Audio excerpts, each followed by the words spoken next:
नमस्कार, SPT news में आपका स्वागत है। पेश है 5 अगस्त मंगलवार दोपहर 3:15 बजे राजस्थान के विभिन्न शहरों की 15 बड़ी खबरें। सबसे पहले एक नजर डालते हैं आज की हेडलाइंस पर। चलती स्कूली बस के निकल गए 2 टायर, बच्चों में मची चीख पुकार। पुत्रता एकादशी पर खाटू श्याम जी में भक्तों की भारी भीड़। पुलिस कस्टडी में ज्वेलर की मौत का विरोध, परिजनों ने किया थाने का घेराव, बाजार बंद। डिप्टी सीएम दिया कुमारी ने सीएम भजन लाल को बांधी राखी। अलवर में अग्निवीर सेना भर्ती की दौड़, सुबह 3 बजे पहुंचे अभ्यर्थी। और अब खबरें विस्तार से सुनिए। चूरू के रतनगढ़ में निजी स्कूल की बड़ी लापरवाही सामने आई है। जामेगा हाईवे पर स्कूली बच्चों से भरी सड़क पर दौड़ती स्कूल बस के 2 टायर निकल गए। हादसे में अनियंत्रित हुई स्कूल बस ने पास से गुजर रहे बाइक सवार को भी चपेट में ले लिया।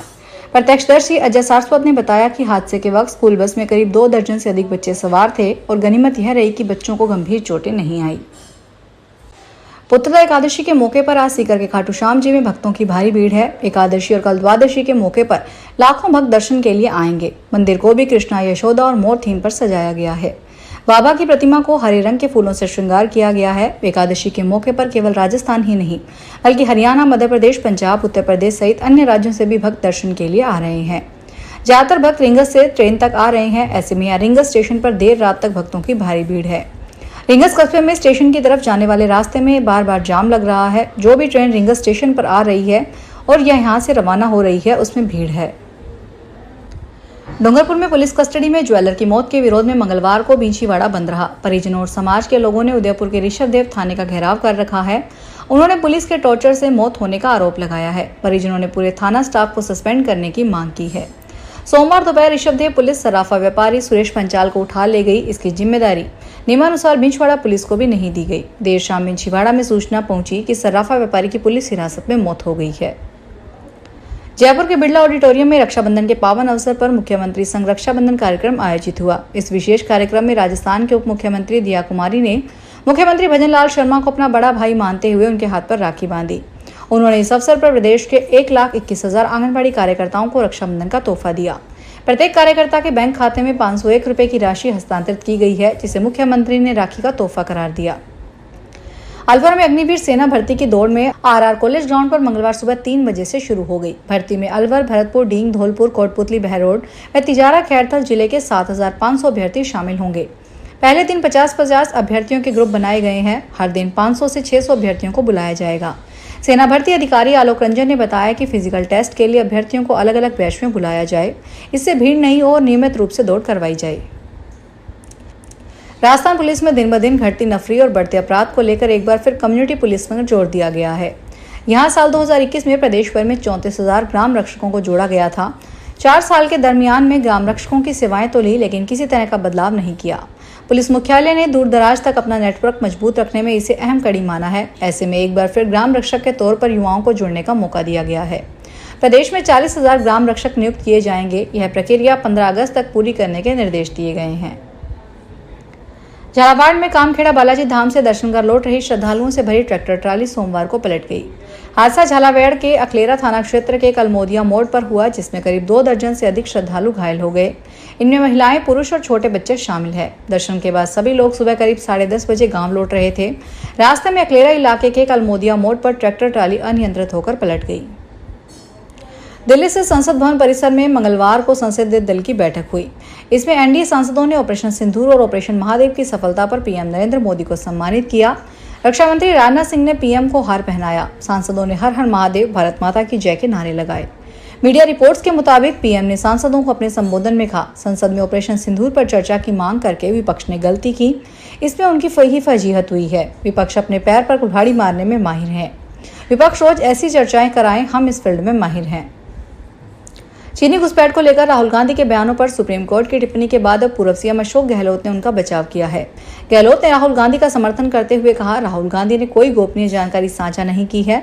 चीनी घुसपैठ की जानकारी इंटरनेट और विश्वसनीय स्रोतों पर मौजूद है। उनमें बड़ा देशभक्त कौन हो सकता है।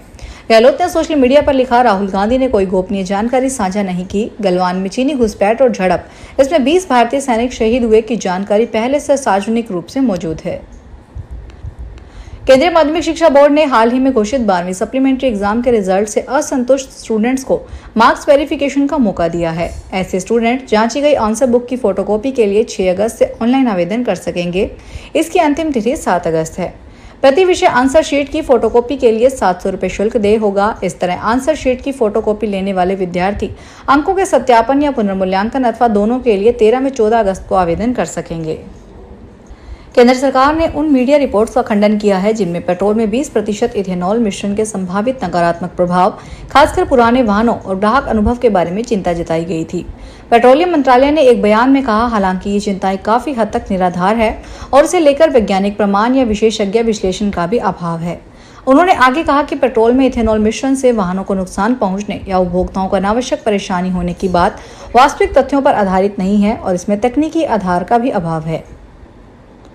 कांग्रेस महासचिव प्रियंका गांधी ने मंगलवार को संसद परिसर में कहा, माननीय जजों का पूरा सम्मान रखते हुए मैं ये कहना चाहती हूँ कि वे यह तय नहीं करेंगे कि सच्चा भारतीय कौन है। उन्होंने कहा, सरकार से सवाल पूछना विपक्ष के नेता का कर्तव्य है। मेरा भाई कभी भी सेना के खिलाफ नहीं बोलेगा, उनके प्रति सम्मान रखता है। भाई की बातों को गलत मतलब निकाला गया है। नोएडा में बैग बनाने वाली फैक्ट्री के पूर्व अकाउंटेंट ने जीएसटी की आईडी और पासवर्ड चोरी कर 10 करोड़ रुपए के फर्जी बिल बना लिए। कंपनी मालिक के ऑडिट करवाने पर 1 करोड़ 80 लाख रुपए की खुद पर जीएसटी देनदारी आने पर आरोपित के फर्जीवाड़े का पता चला। पीड़िता ने आरोपित पर धमकी देने का भी आरोप लगाया है। पीड़ित ने साइबर क्राइम थाने में मुकदमा दर्ज करवाया है। रेलवे की ओर से आगामी त्योहारों पर यात्री भार को देखते हुए यात्रियों की सुविधा के लिए कोयंबटूर जयपुर साप्ताहिक एक्सप्रेस स्पेशल रेल का संचालन किया जा रहा है। उत्तर पश्चिमी रेलवे के मुख्य जनसंपर्क अधिकारी शशि किरण के अनुसार कोयंबटूर जयपुर साप्ताहिक एक्सप्रेस स्पेशल रेल 7 अगस्त से 4 सितंबर तक कोयंबटूर से प्रत्येक गुरुवार को रात 2:30 बजे रवाना होकर शनिवार को दोपहर 1:25 पर जयपुर पहुंचेगी। जयपुर कोयंबटूर साप्ताहिक एक्सप्रेस स्पेशल ट्रेन 10 अगस्त से 7 सितंबर तक जयपुर से प्रत्येक रविवार को रात 10:05 पर रवाना होकर बुधवार को सुबह 8:30 बजे कोयंबटूर पहुंचेगी। बीमा नियामक भारतीय बीमा विनियामक और विकास प्राधिकरण ने पीबी फिनटेक और ऑनलाइन बीमा एग्रीगेटर यूनिट पॉलिसी बाजार पर 5 करोड़ रुपए का जुर्माना लगाया है। यह जुर्माना दिशा निर्देशों के उल्लंघन के चलते लगाया गया है। पीबी फिनटेक ने मंगलवार को स्टॉक एक्सचेंज को दी गई फाइलिंग में बताया कि यह जुर्माना मुख्य प्रबंधन पदाधिकारियों और प्रिंसिपल ऑफिसर द्वारा निभाई गई डायरेक्टरशिप, उत्पादों की प्रदर्शनी, आउटसोर्सिंग एग्रीमेंट्स, पॉलिसियों की टैगिंग और प्रीमियम रेसिमेंट जैसे नियामकीय प्रावधानों के उल्लंघन से संबंधित है। फिलहाल इस बुलेटिन में इतना ही, फिर हाजिर होंगे बड़ी खबरों के साथ। अगर आप भी अपने आसपास की छोटी बड़ी और महत्वपूर्ण खबरों से अपडेट रहना चाहते हैं तो सब्सक्राइब कीजिए हमारे चैनल एसपीटी न्यूज को और प्रेस कीजिए बेल आइकन पर।